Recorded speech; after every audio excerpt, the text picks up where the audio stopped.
Hi, I'm Al Stroud. Today I want to take you through some of the features of the iPhone camera app. This is what we use all the time in taking pictures on the iPhone, so you really need to know as much as you can about how to use it. But before I get started on the details of the camera app, I want to just mention one thing. And if you don't do anything else or get anything else out of this video, this is a piece of advice that I would really recommend you follow. If you're going out to take pictures somewhere that's really important to you, make sure that the lens on your iPhone is clean. That's just the little lenses you see on the back of your phone. I've got them covered up on this one, but just talking about the lenses back here, you can just take like a microfiber cloth and just make sure they're clean before you start taking pictures that are important to you. There are wet cloths that you can also use, but just make sure you don't have anything on that lens that would make it be an impediment to getting a good picture when you actually take it. I had an experience one time where I had a fingerprint on my lens. I couldn't tell it until I got back and looked at the pictures full size, and then I realized they were all had the blur of a fingerprint. So just a word of caution on that. So with that said, let's go ahead and move over so we can talk about the camera app. So on your phone, the camera app is just a little camera icon. So that's what we're going to go to first. I'm just going to go ahead and touch that. And that opens the camera app. I have this facing down on a desk so that you'll be able to not be distracted by any picture you see on here, but it does have the effect of changing the color of that lens. I'm going to pick it up just for a second. As soon as it has some light on the behind the lens, you'll see that switches from the red that I had down, the yellow background with a black flash in it that you see here, and becomes more like the clear one, the black background with the white flash in it. And that is really just your flash setting. So if I touch that, it changes it from being a flash to being no flash. So if I am in some place like a museum where they say no flash photography, I can just touch that. It'll immediately shut off the flash, and when I'm done, I can switch it back to the regular flash settings. So we're going to talk a little more about those flash settings in just a second. The second one here is really telling you just how long and if there is going to be any delay in how long the lens is open for the shot. So if it says something like 1 or 2 seconds, you know that it's going to be a long time that it's open. You see I touched that right now, and it says it would be have to be open for 5 seconds in order to get a good picture. And that's a pretty long time for anybody to sit still, so you really don't want to be taking pictures with that long an opening unless it is just an absolutely still picture and you are using a tripod. So let's just go back to the normal settings. But that's what this is going to show you, is just how long that's going to be open. It's a caution to you if you are in a place where you are not using flash, to know whether or not you need to have a tripod or something to hold the camera steady. And you certainly don't want to be taking a picture of somebody who is moving. So that's the second one across the top. This is one that adds some more things. I'm going to come right back to it.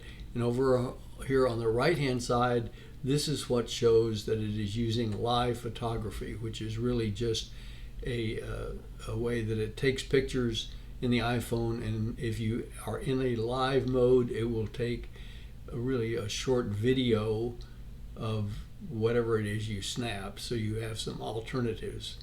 And we're going to talk again about live photography in a minute, but turning this on and off, if I just touch that, it will change it to have a line through it, that means that it is not a live photo. It is just a single shot of the image instead of that short video. So I'm going to put it back on live for right now. Down at the bottom of this screen, as it sits right now, you'll see several things. Yours may or may not have two of these. It may have three. If you have a Pro phone that has three lenses, you will certainly have three settings along here. These are just the optical settings that are available on your camera. That means that it is really the proper, just an optical picture. There is no computer adjustment to get those things, and I can just change from one of these to the other by touching it. I'll show you in a minute what that does in real life, but the way you change back and forth between them is just touch it. So if you have a 0.5, you touch that and it's on 0.5. You have 1 and you touch that, and if you have a third one, you can just touch that and it will also change it. I suggest you take your camera, hold it up, try those, and see what it looks like as you do each of them. One of them is going to be a pretty close-up, and another one is going to be more of a distance for wider shots. So just letting you know how those work. This is not a camera like you'd see an SLR where you have a big lens that you can change it and move it in a variable configuration. That you will have three set focal lengths on your lenses. Okay, and below that you have the different options of the kind of pictures or the kinds of things that you can take with this camera. The first one over here is a time lapse. That is just a set of pictures that is taken across a period of time. So if I have something that's going to take an hour to happen, and I can set my camera on a tripod and it will start taking pictures of that, and it will take them spaced out so that the events are compressed into about 30 seconds. And with the iPhone, no matter how long you take it for, if you did 3 hours or if you do 3 minutes, it's going to compress it to about 30 seconds.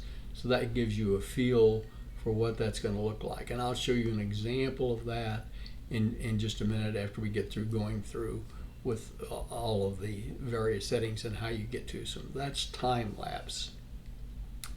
The second setting in here is slow motion, and that's really the reverse of time lapse.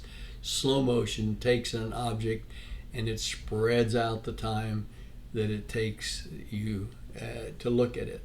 So if you are having something, and I'll show you an example, if dominoes are dropping, they drop pretty fast. If you do it in slow-mo, you spread out the time that it takes those dominoes to fall. So that's slow motion.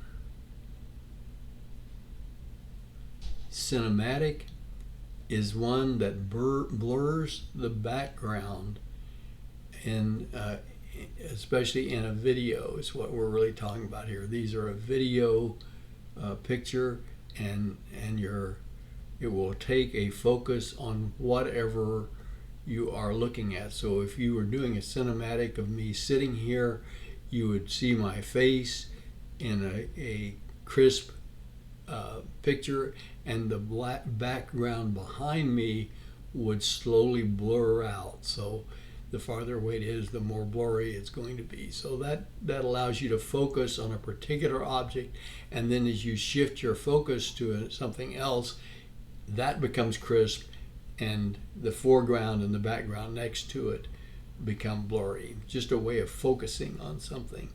And again, that's in a video mode. The next one is our regular video mode, and that is where it will try to keep everything in focus as much as it can, and you just shoot a normal video.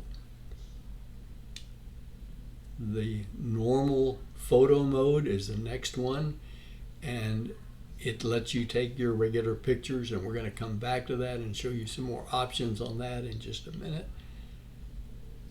Portrait mode is really intended to do a lot like what the cinematic does, except it's only in a photo. So what it's going to do is it's going to put the face